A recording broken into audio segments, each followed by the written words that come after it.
Oh, I thought that you were going to say that you're worthwhile. And I was like, yeah, no, you are. That's going to take a lot more time. But yes, we are complicit. Wait till I get to my cult favorite. We're worthwhile and we're complicit.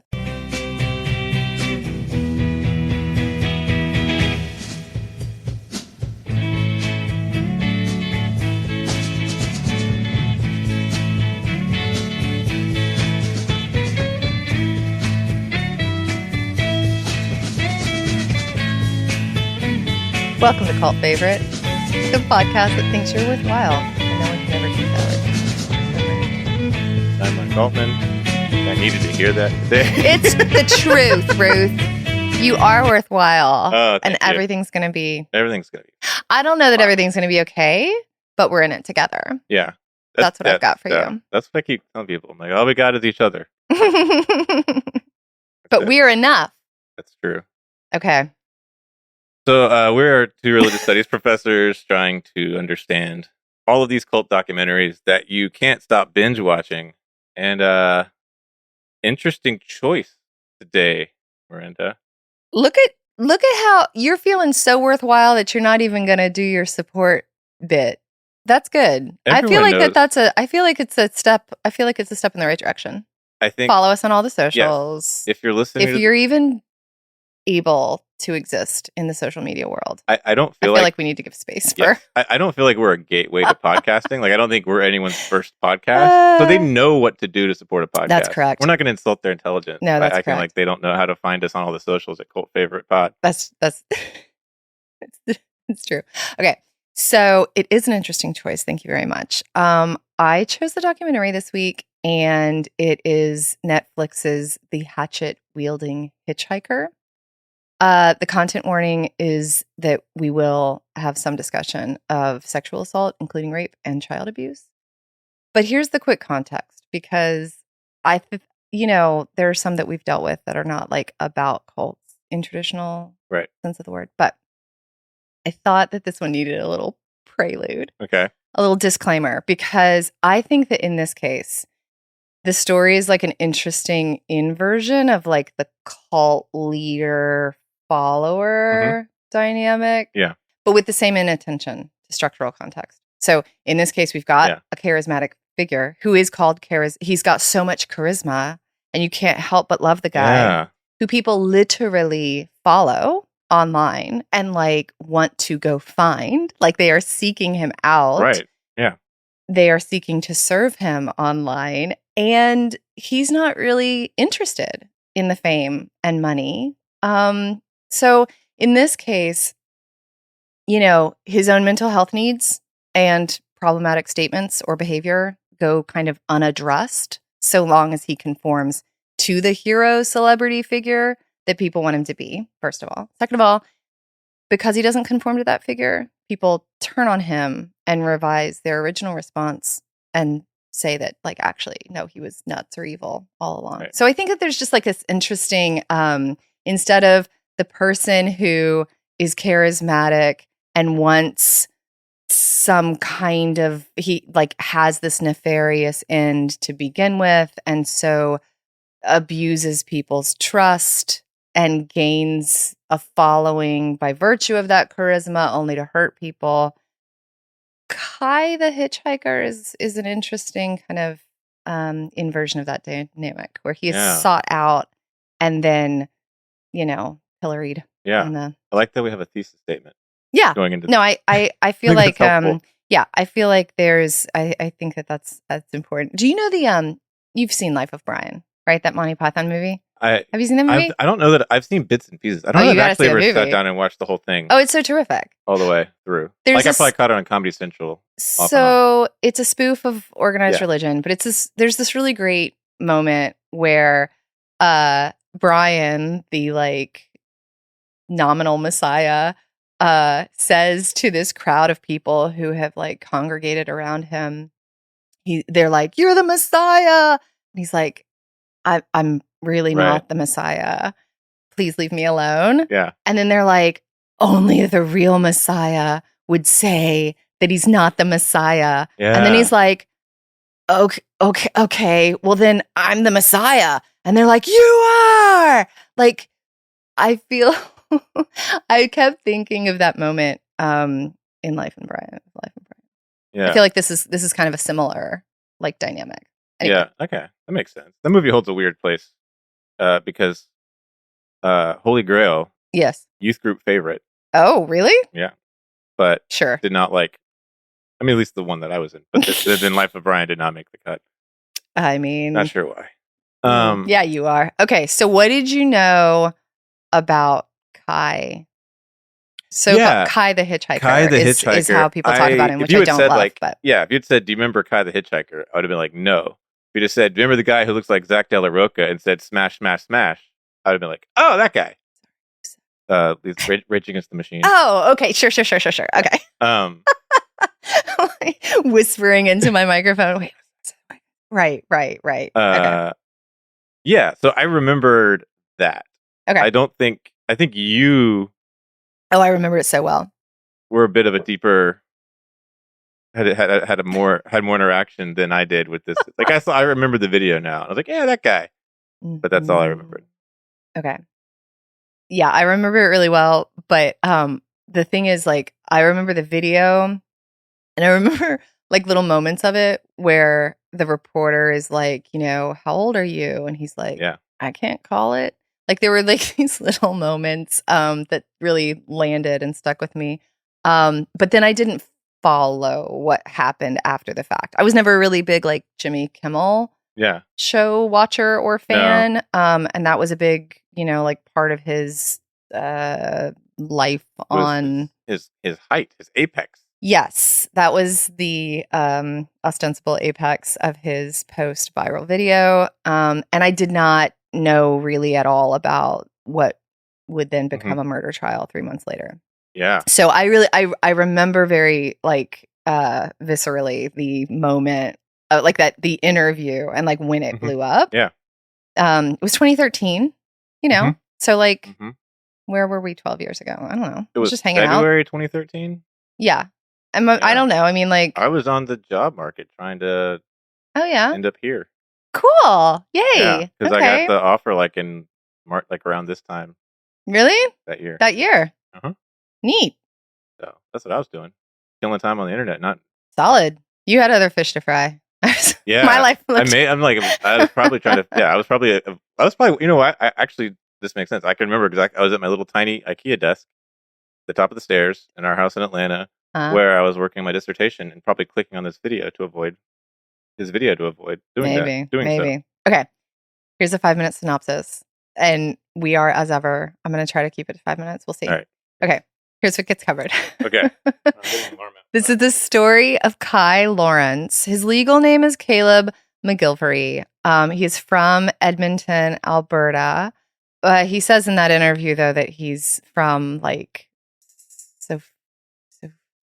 West Virginia. He's from somewhere in West Virginia. Anyway. Kai Lawrence rose to viral fame in February 2013 when he was interviewed in Fresno, California, and touted as a hero, like a would-be but not wannabe star, of late night and reality TV. A common man. Only to be convicted of first-degree murder 3 months later. He's now serving a 57-year sentence in a maximum security prison. So that's what gets covered. Is his kind of entree into viral stardom and his eventual fall. What does not get covered, among other things, is the just vortex of issues that are involved in the trial itself, the massive conflicts of interest that were apparently present. We get zero context regarding Kai's defense and the fact that he spent, like, we get a summary of his story. Yeah. But nothing to do with his defense. The fact that he spent 4.5 years in solitary confinement pre-trial while he was waiting for what was promised to be, his right to a speedy trial. He did not have that. He waited for more than 5 years, and 4.5 of that was spent in solitary confinement. And we also don't get a lot of nuance regarding his background. We do hear a little bit about his childhood, but in terms of like his mental health issues, his substance abuse issues, like anything that we only hear about what people presume to be his need for material wealth. Surely he needs money. Yeah. Surely he needs fame, because don't we all? Yes, we all. But we don't really hear a lot about, like, we hear he was super intoxicated, but no attempt to do anything about that. Yeah. You know? No, no one's like, let's help this guy get figured out. Correct. They're just like, let's give What him. are the resources that he needs Yes. structurally? Yes. We say, like, we'll give him money and a reality TV deal instead. And apparently a limo full of weed. That is a literal phrase. Yeah. Okay. So here's what happens in the documentary. We meet reporter Jessup Reisbeck. He has done just fine for himself through all of this, by the way. We see him like cleaning his big pool and swimming in it. I don't know. He's he's the evening news anchor for Milwaukee's CBS 58. Is he now? Home, yeah. Sure. He was a sports anchor in Fresno when all of this went down in 2013. So I don't know what sports reporters in local news agencies make, but he's doing fine. Well, no, he's big guy. He's the big guy. So he's made out pretty well in all of this, but we hear his story of an unlikely interviewee turned hero, Kai. Here's what Kai says at the very beginning of this interview. I'm going to tell the story in a second, but I do feel like his opening is really important because it's really what I think. Well, it's the first impression of Kai Lawrence, you know? And so Jessup is at the scene of this car accident, but also hate crime. And he says, hey, what happened here? And Kai says, first of all, I came straight out of Dogtown and I'm surfing it up and now I'm here. But before I begin, and he looks into the camera. And so he's making eye contact with you, the viewer, and says, no matter what you've done, you deserve respect. Even if you make mistakes, you're lovable. And it doesn't matter your looks, skills, or age, size, anything, you're worthwhile. No one can ever take that away from you. Now. And then he turns back to Jessup and starts telling him the story. Yeah. Here's the story. He's picked up by Jet Simmons McBride because he's hitchhiking. Right. He's an unhoused person who is like hanging out in California. He gets picked up by Jet McBride. McBride starts talking about being Jesus Christ and he can do whatever. And he's like spouting racist ideology. And in the process of this conversation, like later we will hear that they rolled a joint together. There is back and forth about that we will get into. But he crashes a car into a black utility worker and pins him against his parked truck. Stays in the car. Kai runs out. A woman runs up to help this person who's been pinned against his truck. But then McBride gets out of the car to stop this woman from helping. He places her in a bear hug. And that's your 5 minutes. Sorry. Shit. He's this big dude. So Kai tries to get him to release her by hitting him in the head with this hatchet that he's got. Twice with a blunt and once with a blade. Jessup talks to him about what happened. He uploads the full interview on YouTube and it becomes this instant sensation. Everybody wants a piece. So Jessup starts fielding all of these calls and emails. People are looking for Kai and making offers. He reaches out to Kai and says, here's the deal. People want to make you rich and famous. So I want to present these offers to you because he's like the, I don't know, big brother protector kind of role. It's weird. Anyway, so Kai is like, I don't know, man. I'd rather smoke weed and hang out in the Bay Area. And so, so he tells that to, among other people, this brand maker for Keeping Up with the Kardashians, Lisa. Yeah.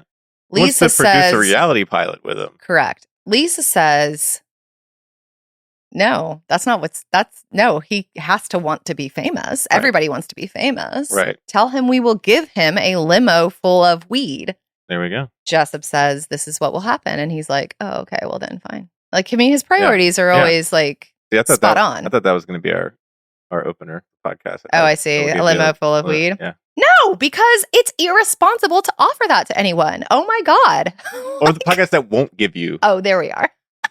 But then that just makes us sound like downers. You cannot win. Okay. I do not feel... There's no good way to handle a limo full of weed. There it is. That's exactly right. That's exactly right. So his priorities are always consistent. And so he responds, like in the affirmative once he gets that offer.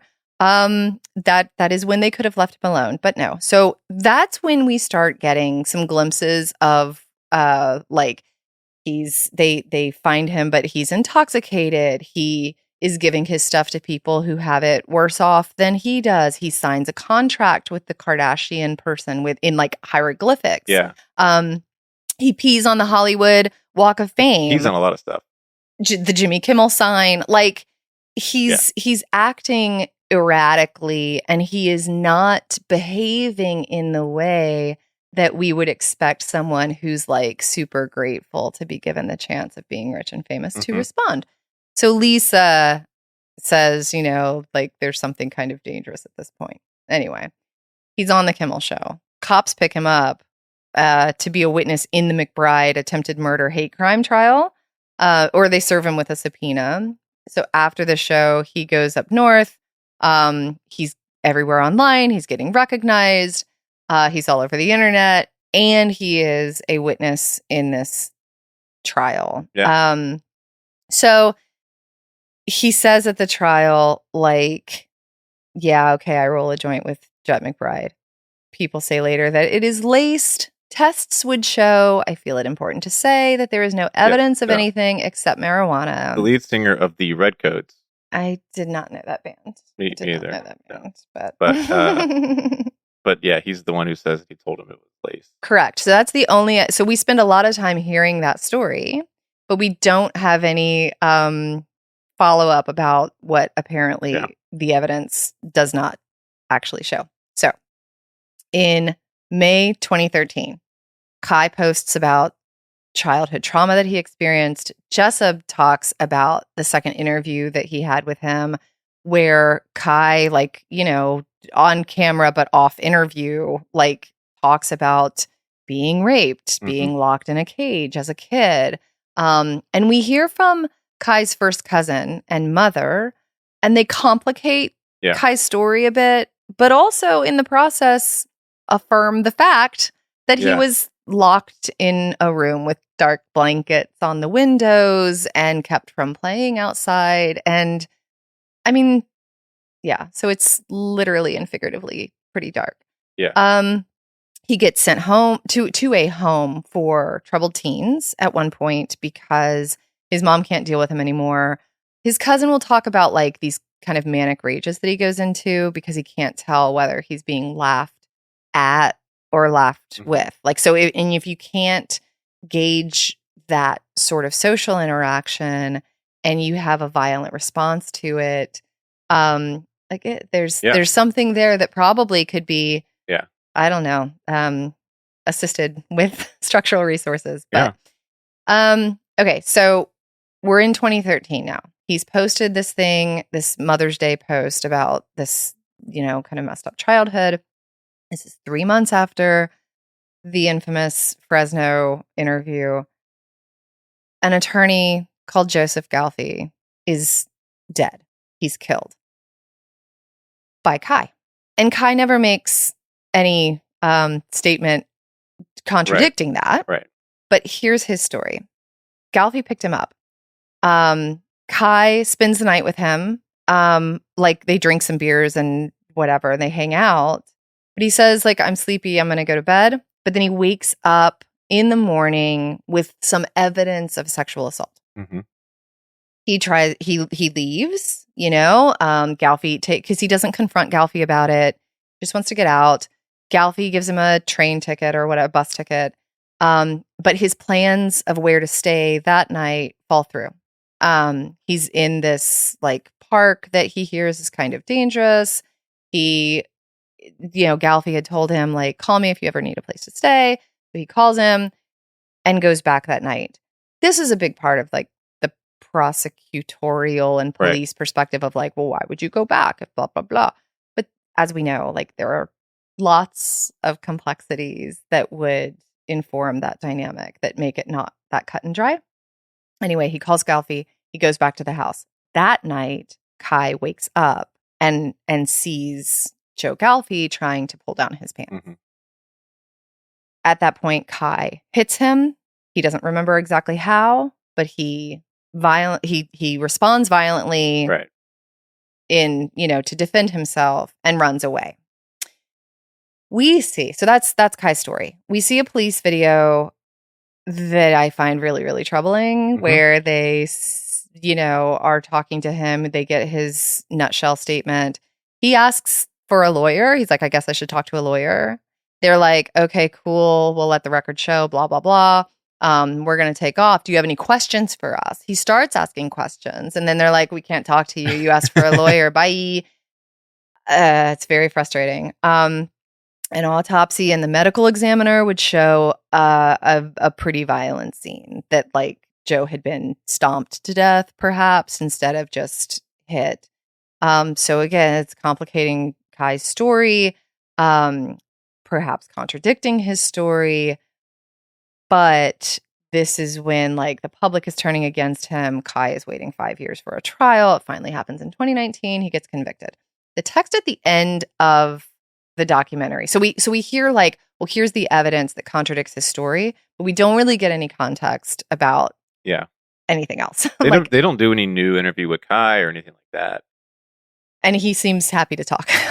Yeah. Only too happy to talk. I mean, so the text at the end of the documentary is that Jet McBride, the original like person who picked him up and then rammed into this utility worker, was found guilty of assault with a deadly weapon, sentenced to 9 years in a mental health facility. Police toxicology tests on McBride found no narcotics other than marijuana in his system. So we get that little disclaimer, but no time spent on it. Then meanwhile, Caleb McGilvery, Kai, is currently serving 57 years in a maximum security prison in New Jersey. And that he, appealed and was rejected, and he continues with attempts to appeal. That's what happened. What do you want to talk about? Wow. So it was more like, I don't know, 8 minutes? Yeah, it's fine. Was it 12? Okay, go. So, yeah, I mean, like the couple things that jumped out to me was, and I don't know, I mean, I looked it up and they're actually like 3 years apart. But in my head, this was part of the same world as, do you remember the guy in Mobile who went viral with the video about they're climbing in the windows and snatching people up, and they got auto-tuned? Yes. Like, this is all part of that thing, right?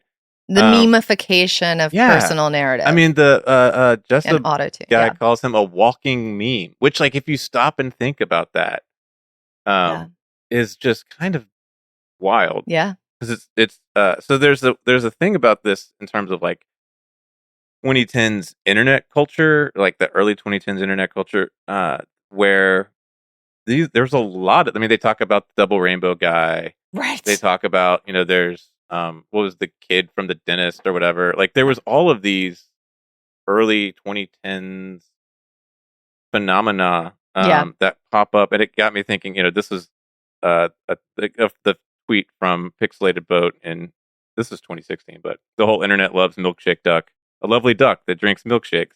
5 seconds later, we regret to inform you that the duck is racist. Like, the whole milk. So in some ways, I immediately watched this like, oh, this is like a milkshake duck story, and we're fascinated by like, where do these walking memes are actually people, and so there's like the double edged thing of like, how did this person become a meme, and then what happens afterwards that then becomes part of the story. Do you think that this could have happened now? Like, it still relies on, a local news station, people watching the news, and like people watching Facebook being the kind of presence that it was. Like, could there be a Kai in the age of TikTok? I wonder. I mean, I think that there are still things that go viral. Sure. But I think the mechanisms are different in a way. I mean, the actually just came to mind as we were talking. There was a story in the Athletic a couple days ago, yesterday, about this young woman at Ole Miss who had this horrible rumor spread about her that she had slept with her boyfriend's father, and it jumped from just old Miss. I think it was like on Yik Yak or some other toxic social media, whatever. Mm. But it got picked up by. Do you know who Pat McAfee is? Yeah. He has a YouTube show. I don't know. That name sounds familiar. Yeah, so I'm bad with names, obviously. he's an ESPN personality. Does ESPN college football stuff, but has a YouTube show that's sort of like No, I don't know who this is. Maybe it just sounds like Gen Z, sort of like Gen Z Howard Stern on YouTube, but it's Okay. also on ESPN as well. I definitely know. I was thinking, like, is that a He's comedian? also sometimes a WWE TV announcer. Oh, okay. Well, no, I don't know who that is. So he talks about this story, which has nothing to do about this college student. Yeah, and the has rumor. nothing to do with sports. Like literally has an NFL scout guy on a combine guy on to talk about the draft. Messing with these cords. It's okay. Someone's knocking at the door. We're leaving all of this in. But he no. In out of nowhere just opens the show, never uses the woman's name, but talking about this story. He's got like his little like, goon squad of like, chuckleheads that laugh along with him about everything. And so and then once this gets picked up, like this, now very quickly people find out her name. People very quickly, and now like she's getting horrible messages and has to move off campus and has to take off. It's like, Sure. life is destroyed on its way. Sure. And it's not the Kai story in that like, oh, look at this adorable hatchet wielding hitchhiker, but it is a way that, in the same way, we still do the forms are different, but there still are these media outlets that can sort of pull somebody out of obscurity. Sure. In these ways. Is it as shared? I don't know. I mean, like, I read about it because someone posted it on a wrestling Reddit because Pat McAfee does WWE commentary. But so maybe there's all these niche places it goes, and like people go viral on TikTok. I mean, there was the whole Demure thing, like 6 months ago. So that happens, but but I don't think it's the same. It is that particular thing about local, like, because we're talking about kind of very legacy media, like local news, TV producer for a reality TV show. Yes. Like it is that world. Late night. Right. What did he call himself? Or anyway, somebody who works for late night. Yeah. Which also what is the audience for viral videos? Was it the same then, as it is now? Especially if you're talking about local, So I don't know. But he's still a product of a moment. Yes. He's a certain kind of figure. And a moment, I think that a lot of people now, 10 years later, have a lot of nostalgia for that internet.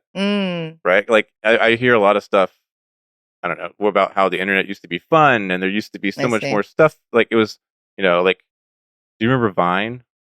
The short Twitter video app?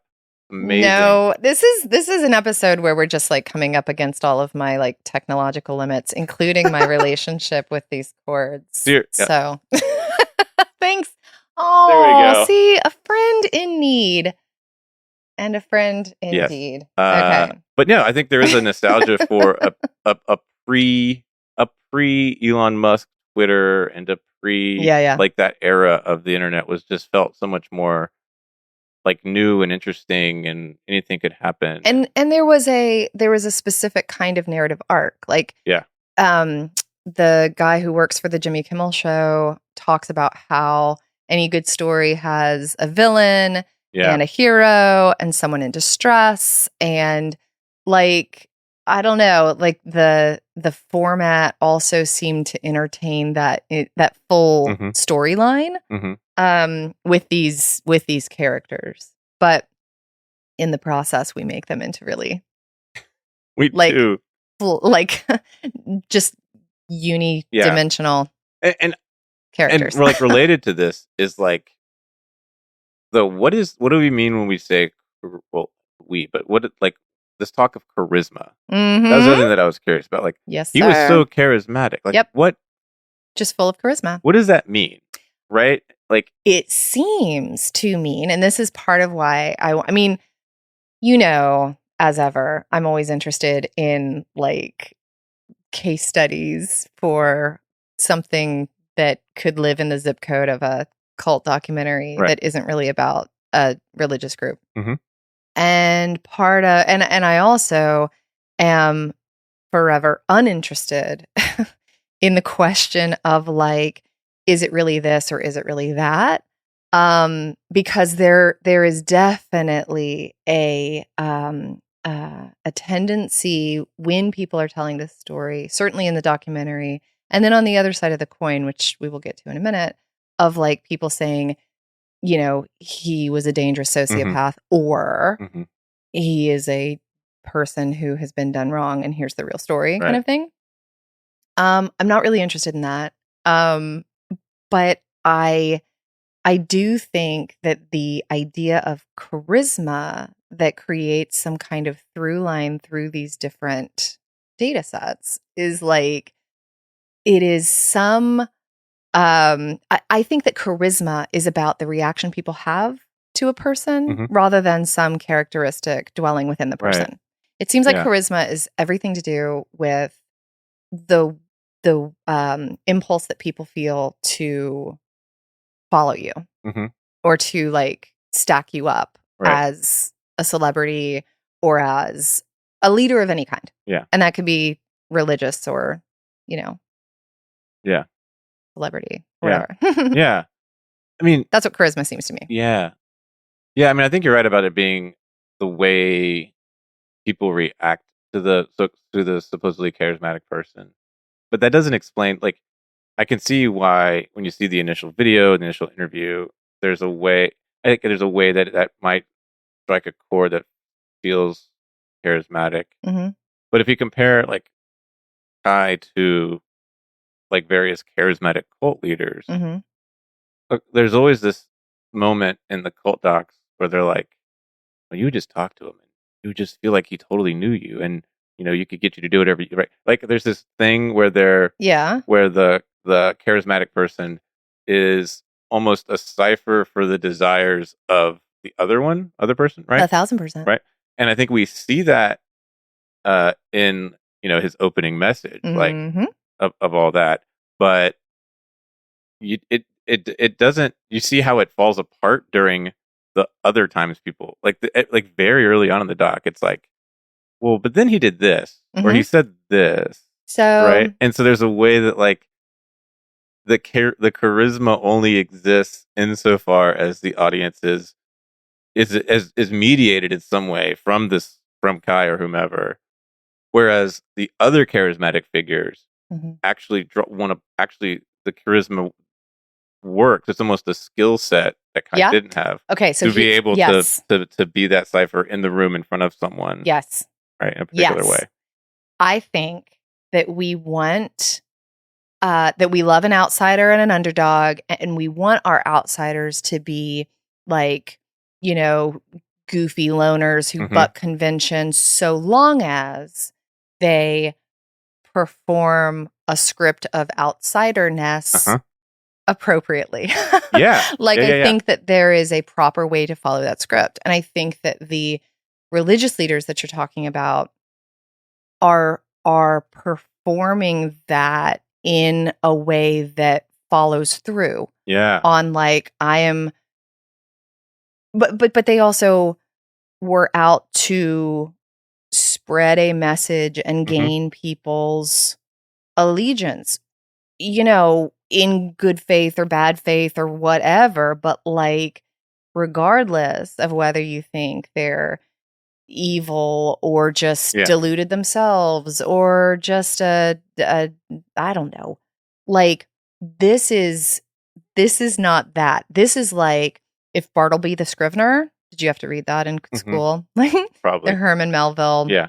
short story where like this dude is at the office and he's told to do his job and he just keeps saying, I would prefer not to. Yeah. I would prefer not to. I Okay. prefer not Yeah. to. And then That's how I ultimately, feel today. like, they cannot get him to do anything. It's the Office Space. Isn't that the movie? Yeah. Same kind of thing. Anyway, but ultimately it's his like it continues on into like his death. Like it's you there's no right. He says no into he creates his own oblivion. He speaks his own entropy into existence. Right. And this is like if Bartleby the Scrivener was like, yeah, put in front of a TV camera and asked to be a reality star, because people want Kai to be grateful. Yeah. For the opportunities and the prospective wealth that they inside the mainstream offer to him. Yeah. I'm cool with you being a goofy outsider who's super cute and adorable and giving me these like messages of love that make me feel good. So long as you so long as you participate in the value system of the mainstream that I represent, offering these resources to you. Yeah. And if you cannot accept these resources, but he's like literally outside the mainstream. Yeah. So, so then we retroactively change our original narrative or perception of what we find appealing in the first place. Because the original story is he's a hero who helps someone in peril. Yeah. And the eventual story is like he's an obvious and violent sociopath. We knew he was dangerous from the beginning. When the thing that made him viral was yelling smash, smash, smash. Correct. And talking about have you ever been in a situation like this before? This is not what gets clipped on air, but it's definitely part of the, 5-minute or whatever it is video that goes viral. He says, like, have you ever been, Jessup Reisnick is saying, like, have you ever been in a situation before? And he talks about, well, yeah, this one time when this guy is like talking about this girl who's his, like, and he has this violent reaction to perceived threat. And when, and so I'm not saying that violent reaction is chill or okay. What I am saying, is that in different contexts, we, call that stand your ground. And so when, 100%. When self-defense is able to, stand on its own, and when a story about like heroism and bravery continues to like remain what it is, instead of, this story had to be revised because we didn't like how he responded to. And I think too, like, it's interesting to think about, and this is not talked about in the documentary, but the way it becomes like a feedback loop. So like the idea of him being this vigilante who saved this person. Yeah. And then they find him with a list or with a whole thing about like sort of vigilante justice against pedophiles. Yeah. And it's like, that isn't, there's no signs in the early interviews that that's a way, but there's a way that these things get taken up and then it gets. Sure. But there's also a whole context that if we take him at his word is a just web of PTSD response from his own traumas. Yes. So like, anyway, it goes back. I mean, at the very beginning of the documentary, we hear Jessup saying like, here's what he could have been. Here's what he could have had. But he ended up on trial for murder instead. But I don't think he could have ever.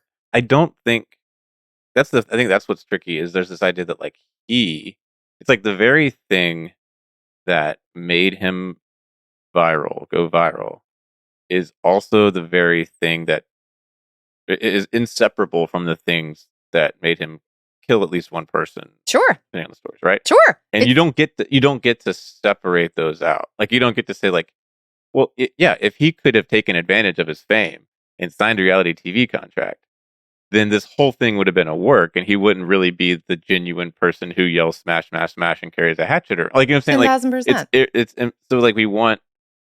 It's like it's also the thing that we find endearing is also what makes him fail at the scripts we need him to perform. Right. And so everybody just seems so put off like low-key offended that he did not Mhm. value the wealth and fame in the way that they thought he should.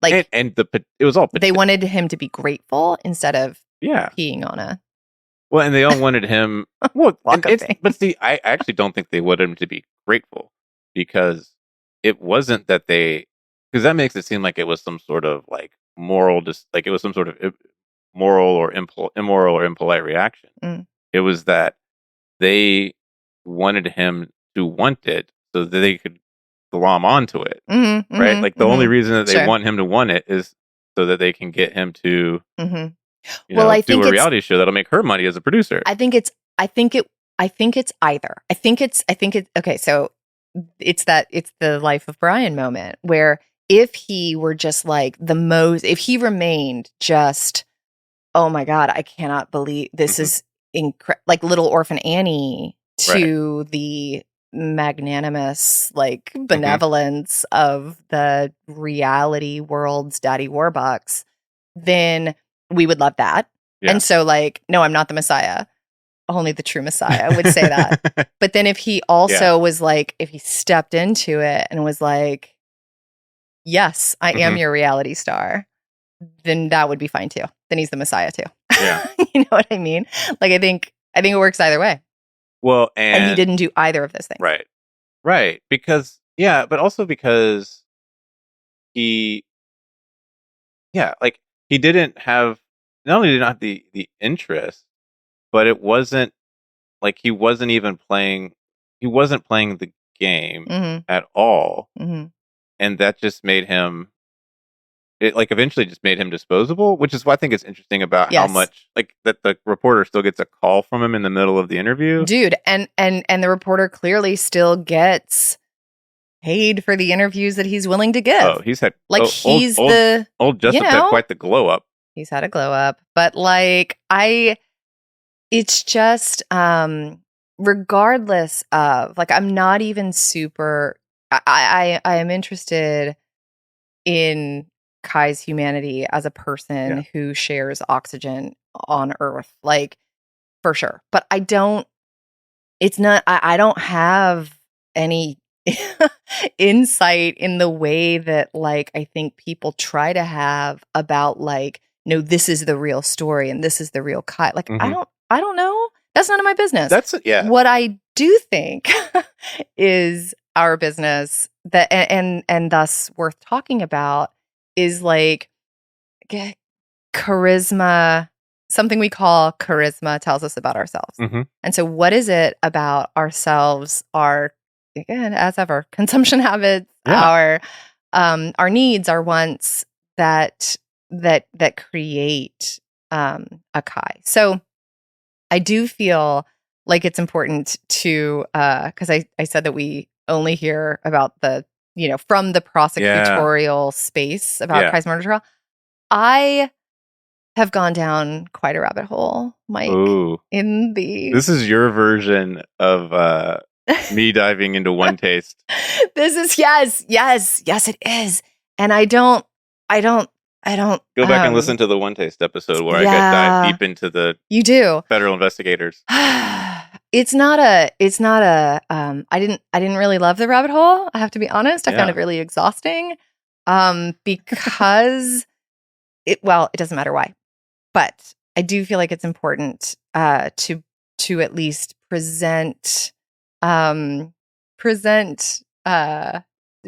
just thoughts from that space. So thoughts from the rabbit hole with Miranda Simmons. Ugh, I would not listen to that podcast. I'm never making that. Okay, so Kai from jail, we do see in the documentary, his saying in his characteristically, like when he's passionate about something, he's like really expressive about it, and he's talking real fast and saying that like people are used to victims not being believed and rapists, when they do go to trial, being presumed innocent and receiving that baseline legal courtesy. But this is not a rape trial. The rapist is dead. This is a homicide trial. And a self-defense against rape is a right, he says, and that, that's true in New Jersey. And I'm sure that there are complexities about that depending on context, blah, blah, blah. But like, that is the fact of the matter, were he to be believed. Right. But the burden was on me to prove intoxication and rape. And I'm not being presumed innocent. And so we do hear him say that. We get that little piece of something. But there's nobody to corroborate him. Right. There's only Jessup saying, I want to believe because I care about him. In the there's a letter. So one of the things that I found in this rabbit hole, there's some like interesting pieces from like NJ.com, New Jersey's like local affiliate or whatever. Yeah. And so there was a letter that he wrote that some of his supporters posted, wherein he says the UCPO, the Union County Prosecutor's Office, seems to think that because I'm an indigent illegal immigrant from Canada, they can violate my procedural rights without consequence. This is an outrage. Wow. So, okay. This is the other side of the coin. There's an investigative reporter named Philip Fairbanks. Okay. He wrote a book called Smash, Smash, Smash, The True Story of Kai the Hitchhiker. This was published in 2023. It is published with, so I guess this is the limits of the rabbit hole that I was not willing to, I don't know. But like, being able to read the notes ahead of this statement. I hit a wall and did not try to scale it. Let me just put it that way. Yeah. It was published with Is It Wet Yet Press. Okay. That seems to be like a platform touting like anti-cancel culture, free speech. And that can go lots of different ways, you know? So I didn't really, I just kind of left that alone. And the ostensible website for the book because I also listened to some interviews with him. And he talks about this website that accompanies the book where he's got like this evidence locker where you can see all of these pieces of evidence yourself. And I was willing to try to scale. Do your own research. Correct. I was trying to scale that wall. But then when I went to the website for the book, it now just leads to Amazon's link for the book to buy it. Okay. So I don't know. So you ordered a copy, right? No, that's incorrect. But So I don't know. But here are some of the things that he brings up that I feel it important to at least, give a little tiny bit of airspace to. Okay. He talks about like there being a rape kit performed on Joe Galfi, but not on Kai. That doesn't make any sense. If that is correct, then that doesn't make any sense. He talks about the connections between Galfi and officials in Union County, like presiding criminal court judge Robert Mega, who eventually recused himself when Kai said that Mega's son was on Galfi's speed dial. That Mega and Galfi used to be partners in the same law firm. That Joe Galfi's brother is James Galfi, who was a former deputy police chief, who was allowed to enter Joe's house, which was an active crime scene. Oh, wow. And who implicitly tampers with it, like runs a dishwasher and stuff. So they can't collect evidence from like glasses and things, which was part of Kai's story. Right. They had beers in the glass and was there drugs in the beer? Right. Exactly. Right. So, and he also, Philip Fairbanks talks about the fact that he was in solitary confinement for so many years. This is cruel and unusual punishment. And he has, so it ranges from those kinds of like, there was potentially evidence tampering and like, and a withholding of his human rights to small stuff, like superficial stuff about like the police used the fact that Kai cut his hair as like he was evidence trying to hide who he was. Fairbanks is like, it was May. It's hot. Right. You can't have it both. He could have cut his hair. There's have it both ways. If the person is unstable, and unable to do logical things, you cannot then use logic as your explanation. Like, so and he also talks about the the fact that the joint that he shared with McBride initially was, there was nothing found in it, Right. blah, blah, blah. So he has lots to say. Yeah. If anyone is ever interested in the kind of defense context for Kai's story, it is easy to find. Yeah. And Someone there's wants to read that book and email me a review. Oh man, there's lots. There's lots. But so yeah, I think that we try to tell our own stories though. So yeah, I mean, what's your takeaway? My takeaway is the there's a thing at the end about the media's fault, and the media. I think there's this thing because of our current political moment and the desire, the problems of disinformation and attacks on the quote unquote media, and so and so can't be in the White House press room or whatever. Like, I think the media as a category somehow both involves like the New York Times and the Associated Press and like the Pat McAfee show. I mean, and I think the media wants to talk about the media, but I think individuals, we often we forget the fact that the media, we are the media. Like we are our attention.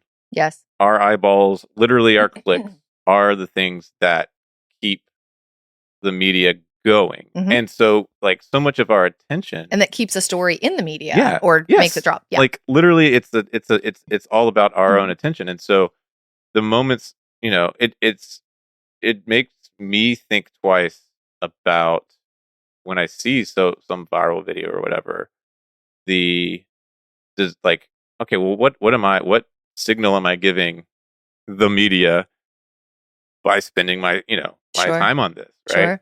Sure. And to what extent we can easily, like, I mean, this is I'm internalizing your message, Brenda, that we use the media to separate ourselves from our own complicity. Oh, I thought that you were going to say that you're worthwhile. And I was like, yeah, no, you are. That's going to take a lot more time. But yes, we are complicit. Wait till I get to my cult favorite. We're worthwhile and we're complicit. Both of those things are so true. But I think it's it did make me feel better when we're thinking about the 2010s internet. And now I like the fact that if I'm watching TikTok video that I find hilarious, it's probably made by the person who posted it most of the time. And I can feel like, okay, like there's a thing where it makes you feel like it's like a cyber local business or something. Well, it makes me feel it makes me feel like I'm not, like, I know what they're like. This person is trying to get my attention. What they are doing, I find entertaining, and so I'm giving it to them, right?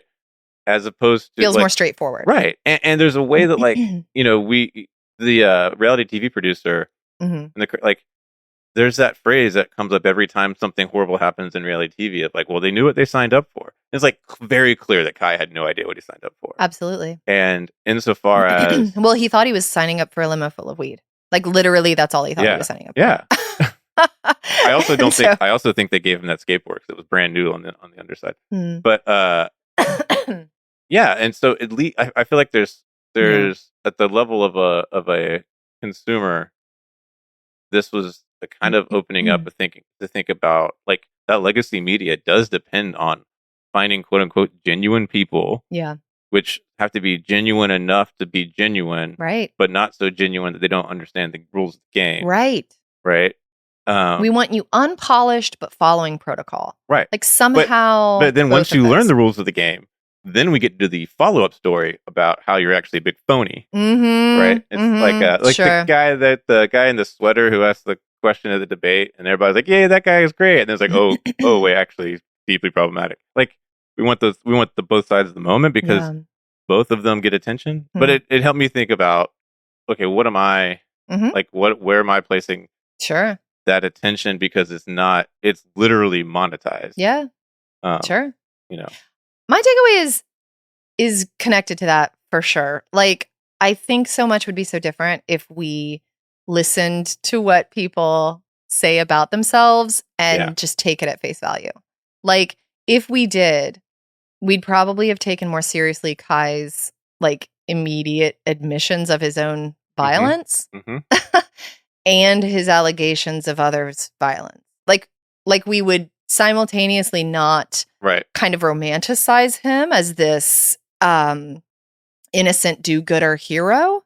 Yeah. And we would also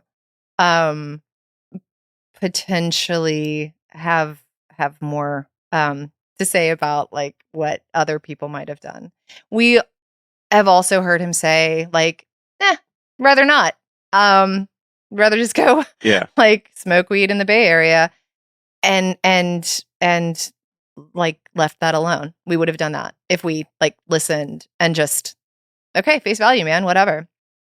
But we're so compelled to be the authors of other people's experiences, you know? And this is just no exception, from like what role he played in the Fresno incident to what kind of personality showed up for late night to what he said his story was in the murder trial. Like at every turn, people are trying to write his experience. And I'm not saying that he is some untarnished, reliable narrator of experience. Like none of us are, but none of us is, I should say. But like, it's, No, I mean, and from that angle, which I agree with, it really Jessup, our newsman, is like real sense that he knows better for Kai. Like, no, man, and that because I think we take him, I think, at face value, his word, right? And he seems genuinely thinking he was doing the right thing for this guy, you know, and I believe him. Yeah, but and that right thing was also, but that right thing was also kind of like, I'm gonna tell you, like, you need to do it this way. Like, I think that he is. I did not. I was a little baffled about like why we kept seeing pictures of his beautiful house and pool, but regardless, I'll take him at face value that he just wants the best for Kai. Sure, but but he shares, whether he is as like overtly you know, kind of reality TV slimy as like the producers or like brand managers of shows, they all have in common a general assumption that someone has to want wealth and fame. Right. Obviously. And because he doesn't seem to hold that same value system, their brains just break, you know? Yeah. Yeah. No, yeah. Doesn't everyone should want to be famous? And it's like, not really. Some people just want to smoke weed in the Bay Area. Who goes first with cult favorite? I think you do. I go first? I don't know. Yeah, my do you want to? favorite, sure. My cult favorite is a song that I heard a day or two ago. It's called "I Don't Like Who I Was Then" by the Wonder Years. As Who You Were Then was also worthwhile. Oh yeah, the Wonder Years. It's okay. But as an undermatured 40-year-old recovering emo kid, a song where a dude. You're just. What? I'm sorry. You just reading it off. Well, it's like it sounds like you're about to give a speech, like as an undermatured 40-year-old. Give it to us, Mike. Give it to us. This is the episode. I got to get the video working finally. Oh my god, I'm weeping. As an undermatured 40-year-old recovering emo kid, a song where a dude sings about genuinely trying to be a better person, and it has the lyric, like I'm working babyface out of Mid-South in the 80s, I kept a blade hidden in my wrist tape. This sort of goes straight to my heart in a lot of different ways. Oh, geez. Also, I just realized that like you actually understand what that lyric means now, so that's also important. I do, and I really do appreciate that. And I'm sitting next to, so I do hope that the video works at some point, because one, my reaction will not seem quite so outsized, because otherwise I'm just like laughing like a lunatic for no good reason. Secondly, I'm sitting next to, I think this is Hulk Hogan, right? Yeah. Yeah. A little Hulk Hogan action figure, and I don't know who the other one is, but I assume it's a wrestler. The Undertaker, yeah. Okay. Actually, I should have done my stings over there, too. The one I got at the thrift store last week. Right. Anyways. You got some Luchador mouse? Yeah. Are those with the... Anyway. Yeah. Okay. I'm learning. I'm a slow study, but I'm learning. Go. It's the Wonder Years album comes out soon. It's like an early release from the album. I'd not heard of the band until the couple of their songs that have been on Spotify. But yeah, okay. I don't like who I was then. Good. Aww. It's great. Well, we like you just as you are. It's like this isn't me, but it's like if Saves. Do you know the band Saves the Day? No. Okay. It's like if those of you out there who know the band Saves the Day. I don't like a band that's a phrase. Like if Saves the Day, when Saves the Day grows up and becomes divorced dads. That's what this sounds like. Okay. Well, I guess maybe speaking of music, sure. My cult favorite is so there's a podcast called Lost Notes, and the brilliant Hanif Abdurraqib has, in the second season of that podcast, he's got like a letter to Shawn Marshall, the lead front woman of Cat Power. Yeah. And Hanif Abdurraqib is a brilliant music critic and essayist and poet and just general empath about town. And his there's a really cool third season of the podcast as well, where he like examines musical moments and figures in the 1980s. Yeah. Actually, specifically 1980, like that year. Oh, wow. Yeah, and so like there's a episode that reckons with the deaths of John Lennon and Darby Crash, the frontman for the punk band Germs. Yeah. Anyway, they die inside of a day of each other. And both are examples. The letter to Shawn Marshall, and who came here in Tuscaloosa. I saw her perform in I think we talked about this maybe. This has been mentioned once before. Yes. So his letter to Shawn Marshall, and then also like what he does with, musicians in 1980 are examples of attending to lots of context with lots of empathy. And that's one of his trademarks, but just like, thank you, Hanif Abdurraqib, for attending to context and, maybe all attend to context, but also doing so with empathy. Yeah. Anyway, I felt like this story was one that did not have a lot of context and also not a lot of empathy. So, yeah. And I feel like a lot of these documentaries are examples of that. There's a whole other question to ponder, but I have to go teach a class about the role of the documentary itself within the fame of Kai. Also, Darby Crash, the pro wrestler Darby Allin got his name from Darby Crash. No kidding? And Gigi Allen. Yeah. Huh. So I came up with his name. Well, there you go. There you go. And, look at that. Good segue. Yeah. Yeah. Thanks for listening.